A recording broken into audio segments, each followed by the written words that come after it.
What is your strategy going into this and kind of that philosophy? I think our main strategy is be ourselves, be who we've been all year. We've played with a really good edge.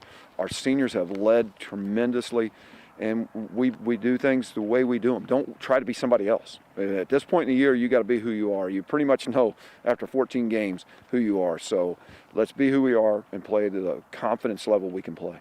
After 14 games, I'm going to ask you, who is this football team? Is it different than, football teams of the past, or is it kind of, the same Blair Oaks? Well, I think we're a lot more physical than people will give us credit for. Everybody we've played the last couple of weeks has been, my gosh, y'all are so physical. I think that's the thing I really have noticed a change from the past couple of years. We were more finesse, get the ball out, play some defense. This year, they've taken really hard pride on the defense and really been physical with it.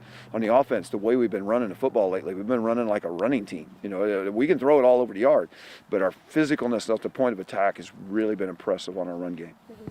What do you see heading into the state championship? I just heard you talking about this. This is a big game. You don't want to underestimate it at all. So what do you see heading into here? I see us playing an opponent that is playing their best football and wants to win the state title just as bad as we do. And that's something that we noticed on film. Our players have really noticed.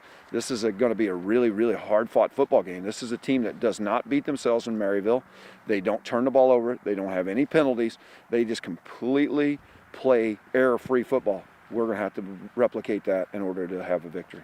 Obviously you played them earlier in the season, so what do you take from that? Obviously that was a big win, but it's a whole different ball game. You're later in the season. I'm sure teams are more practiced, stuff like that. How do you go into that and not get too, confident going in? Well, we watched our film of the first game, and what we told our players is we graded it like we had played that game, and we looked at what we did wrong and how are we going to get better.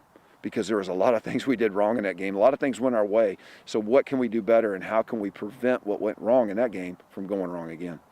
Finally, what have you seen from Dylan Hare this season? Obviously the Hare siblings and the whole Hare family has been so big for Blair Oaks, but now going into another state championship, what have you seen from him leadership-wise so far? Same guy every day, every play. If you watched him today at night of practice, he never gets upset.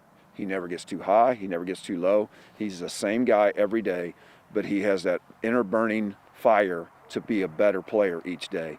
He was our scout team quarterback today on the field. He took every rep as scout team quarterback. He took every rep at quarterback.